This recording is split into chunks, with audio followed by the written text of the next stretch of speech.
Hi hello welcome to our channel. గత అర్ధరాత్రి నుంచి ఉస్మానియా యూనివర్సిటీలో విద్యార్థుల అరెస్టు పరంపర కొనసాగుతున్నది.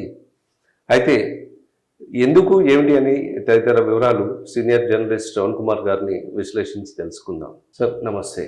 ఓయూలో అరెస్టుల పరంపర కొనసాగుతున్నది. ఒకవైపు ఇటు అసెంబ్లీ సమావేశాలు నడుస్తున్నాయి. ఓయూ అరెస్టులకి ఇటు అసెంబ్లీ సమావేశాలకి ఏమైనా సంబంధం ఉందంటారా? ముఖ్యమంత్రి రేవంత్ రెడ్డి గారు ఓయూ విద్యార్థులను చూసి భయపడుతున్నారా? అసలు ఎలా తీసుకోవాలి ఈ ఇష్యూని? అవునండి. నిన్నటి నుంచి ఉస్మానియా యూనివర్సిటీలో విద్యార్థి నాయకులను ముఖ్యంగా ఎవరైతే పోరాట పటిమ కలిగి ఉంటాడో, ఎవరైతే ప్రజా సమస్యల పట్ల పోరాటం చేస్తూ నిరసన కార్యక్రమాలు తమ గళాన్ని వినిపిస్తున్నారో, ముఖ్యంగా వాళ్ళందరినీ కూడా అర్ధరాత్రే కాదు పగటిపూట కూడా వెళ్ళి లిఫ్ట్ చేస్తున్నటువంటి వైనం మనం చూస్తున్నాం సోషల్ మీడియాలో. సో సహజంగా విద్యార్థులు ప్రజా సమస్యల పట్ల కాకుండా విద్యా సమస్యల పట్ల ఎక్కువ పోరాటం చేస్తున్నారు. కానీ తెలంగాణలో ఉన్నటువంటి విద్యార్థులు, అందులో ఉస్మానియా యూనివర్సిటీలో చాలా ప్రత్యేకమైనటువంటి విధానం ఉంది మనకు. అయితే ఈ దేశంలో యూనివర్సిటీలో లేనటువంటి ప్రత్యేకమైనటువంటి ఆ పోరాట పటిమ కేవలం ఉస్మానియా యూనివర్సిటీ విద్యార్థులకు ఉంటుంది. వీళ్ళెప్పుడు కూడా ప్రజా సమస్యల పట్ల, ప్రజా చైతన్యం పట్ల యుద్ధాలు లేదా ఏదన్నా కార్యక్రమాన్ని చేపడుతుంటారు.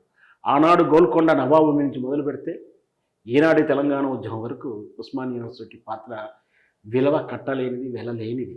అయితే ఈరోజు మరి ఎందుకు చేస్తున్నారు మరి అరెస్టులు అంటే, రేవంత్ రెడ్డి ఏదైతే హామీలు ఇచ్చి, ఏదైతే మాటలు చెప్పి, ఏదైతే ప్రజలను విశ్వసించేలా చేసి, ఏం చెప్తే వాళ్ళు టెంప్ట్ అవుతారో, ఏం చెప్తే ఓట్లు వేస్తారో ఆ విధంగా హామీలు ఇచ్చేసి అవన్నీ ఈరోజు కాలరాస్తూ పెట్టుబడిదారులకు దాసం అవుతూ కేవలం ఉద్యోగాలు కల్పన చేస్తారని చెప్పి వాటి మాటే ఊసే ఒత్తట్లేడు. టీఎస్పీఎస్లో ఒక అవినీతి అధికారిని చైర్మన్ చేశారని చెప్పి ఉస్మానియా యూనివర్సిటీ వాళ్ళు ఎద్దేవా చేస్తూ ఉన్నారు. అతని మీద ఆరోపణలు చేస్తూ కూడా ఒకతను కోర్టులో పిటిషన్ కూడా వేయడం జరిగింది.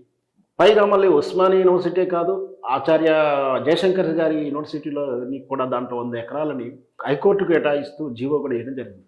ఇవన్నీ కూడా విద్యార్థులకు, యూనివర్సిటీలకు ప్రకృతికి విరుద్ధంగా, ఈ ప్రకృతి సమతుల్యం దెబ్బతింటుంది. ఆచార్య వ్యవసాయ యూనివర్సిటీలో ఈ కాంక్రీట్ జంగల్ వస్తాయి. వీటికి వ్యతిరేకంగాను, దాంతోపాటు ప్రజా సమస్యల పట్ల వ్యతిరేకంగాను ఉన్నటువంటి విద్యార్థులకు ఎక్కడ అసెంబ్లీ ముట్టడి చేస్తారో, అసెంబ్లీలో ముట్టడి చేస్తే వాళ్ళ పరువు కాస్త పోతుందని, లేదా ప్రజలకు ఈ ప్రభుత్వం మీద నమ్మకం సన్నగిలుతుంది, రాబోయేటువంటి పార్లమెంట్ ఎన్నికల్లో దాని ప్రభావం చూపిస్తుందని చెప్పి ఎలాంటి అంటే వీళ్ళు ఇంకా నిరసన కార్యక్రమం కూడా చేపట్టలేదు, ఒక సరైన పిలుపు ఇవ్వలేదు. దాంతోపాటు వీళ్ళు అగ్రెసివ్గా లేరు, అయినా కూడా ఆ పార్లమెంట్ సమావేశం ముందు దృష్ట్యా వీళ్ళని ఒక్కొక్కరిని అరెస్ట్ చేసుకుంటూ పోతున్నారు. ఇది భయమా మరి ముందు చూపా అంటే అది ఆ పార్టీ శ్రేణులే చెప్పాల్సి ఉంటుంది. వాస్తవం అయితే ఎక్కడైనా సరే ఒక అధికారంలో ఉన్నటువంటి పదవిలో ఉన్నటువంటి నాయకుడు వెళ్తున్నప్పుడు ప్రజారంజకంగా ఉండాల్సినటువంటి నాయకులు, అలాంటి నాయకుల్లో కొందరు ప్రజా అభిష్టానికి వ్యతిరేకంగా నిర్ణయాలు తీసుకోవడం కానీ, కబ్జాలు చేయడం కానీ, ప్రాంతంలో భూమి సేకరణ చేయడం లాంటివి ఇట్లాంటివి చేస్తున్నప్పుడు ప్రజల నుంచి వ్యతిరేకత వస్తుంది.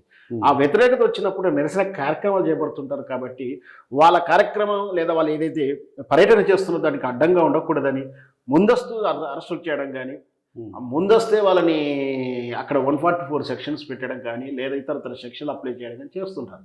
నిజంగా వాళ్ళు జనరంజకంగా పాలించినప్పుడు ఇట్లాంటి ముందస్తు జాగ్రత్తలు కానీ, ముందస్తు అరెస్టులు కానీ, లేదా ముందస్తు ఈ చట్టాలు 144 సెక్షన్ కానీ, లేదా కర్ఫ్యూ లాంటివి కానీ నిర్వహించడాన్ని నిషేధించడం కానీ చేయాల్సిన అవసరం ఏర్పడకూడదు.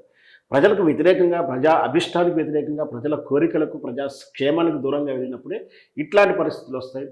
గతంలో ఎన్నడూ లేనటువంటి ఇంకా దమనకాండం ప్రారంభమైంది.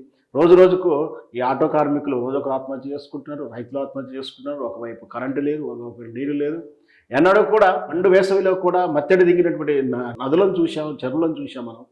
దాంతోపాటు కరెంటు కూడా ఎక్కడ సమస్య లేదు, తాగునీటికి సమస్య లేదు. కానీ ఇంకా కరెక్ట్ సమ్మర్ రాలేదు, అప్పుడే గ్రామీణ స్థాయిలో ఇట్లాంటి వాతావరణం చూస్తున్నాం. ఇవన్నీ కూడా మన వైఫల్యాన్ని దృష్టిలో పెట్టుకొని వాళ్ళ వైఫల్యాన్ని బయటపడకుండా ఉండడానికి ఇట్లా విద్యార్థులని కానీ, లేదా రాజకీయ నాయకులు కానీ ముందస్తు అరెస్టులు చేయడాన్ని ఈ మధ్యకాలంలో ఎక్కువ చూస్తున్నాం.